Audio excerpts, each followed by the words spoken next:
জাতীয় নির্বাচনে চলছে মনোনয়নপত্র বাছাই এবং যাচাই কার্যক্রম। রংপুর ১ আসনে ৯ জনের মধ্যে ৮ জন প্রার্থীকে বৈধ ঘোষণা করেছেন জেলা রিটার্নিং কর্মকর্তা। দ্বৈত নাগরিকত্বে তথ্য অসম্পূর্ণ থাকায় প্রার্থিতা বাতিল হয়েছে জাতীয় পার্টির মনোনীত প্রার্থী ব্যারিস্টার মঞ্জুর আলীর। প্রার্থিতা ফিরে পেতে আদালতে দ্বারস্থ হওয়ার কথাও জানান তিনি। একই সময়ে আসনটি থেকে বাংলাদেশ জামায়াতে ইসলামী, বিএনপি, জাতীয় নাগরিক পার্টি, ইসলামী আন্দোলন সহ ৮ জন প্রার্থীকে বৈধ ঘোষণা করা হয়। নির্বাচনকে সুষ্ঠুভাবে সম্পূর্ণ করতে প্রতিটি আসনে নির্বাহী ম্যাজিস্ট্রেট নিয়োগ করা হয়েছে।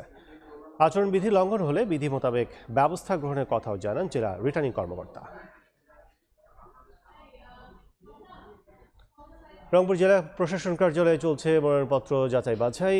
এ বিষয়ে বিস্তারিত জানাতে যুক্ত হচ্ছেন সহকর্মী নাজমুল ইসলাম নিশাত। আমি এখন রয়েছি রংপুর জেলা প্রশাসন রিটার্নিং কর্মকর্তার কার্যালয়ে।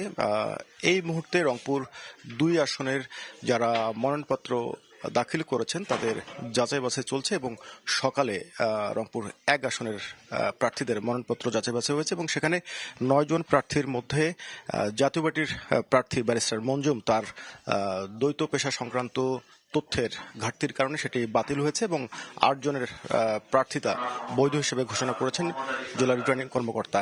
এখন রংপুর ২ আসনের মোট ৫ জন প্রার্থী মনোনয়নপত্র দাখিল করেছেন এবং বিএনপি, জামায়াত, জাতীয় পার্টি সহ অন্যান্য দলের যে ৫ জন প্রার্থী মনোনয়নপত্র দাখিল করেছেন তাদের যাচাই বাছাই চলছে এবং আমরা দেখছি যে যাচাই বাছাইকে ঘিরে বিভিন্ন সংস্থা মূলত তাদের ব্যাংকের লেনদেন, কারো মামলা সংক্রান্ত জটিলতা কিংবা ব্যাংকের যে হিসাব নিকেশ থেকে শুরু করে নাগরিকত্বের ক্ষেত্রে কোনো সমস্যা রয়েছে কিনা সেগুলো যাচাই বাছাইয়ের ক্ষেত্রে প্রতিটি সংস্থার লোকজনও কিন্তু রিটার্নিং কর্মকর্তার কার্যালয়ে এসছেন এবং সবার কাগজপত্রাদি যাচাই বাছাইয়ের পরেই যদি কোনো ত্রুটি না থাকে সেক্ষেত্রে তাদের প্রার্থিতা বৈধ ঘোষণা করা হচ্ছে। এই মুহূর্তে আপনারা শুনলেন যে রংপুর ২ আসনের যিনি বিএনপি মনোনীত প্রার্থী তার যাচাই বাছাই শেষে তাকে বৈধ ঘোষণা করা হলো এবং আজকে রংপুর জেলার মোট ৬টি সংসদীয় আসন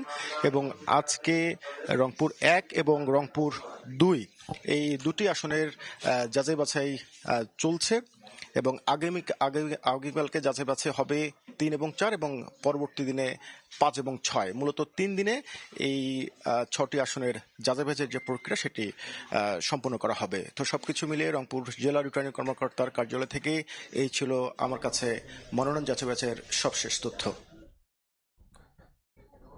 এখন সরাসরি ছিলাম রংপুরে।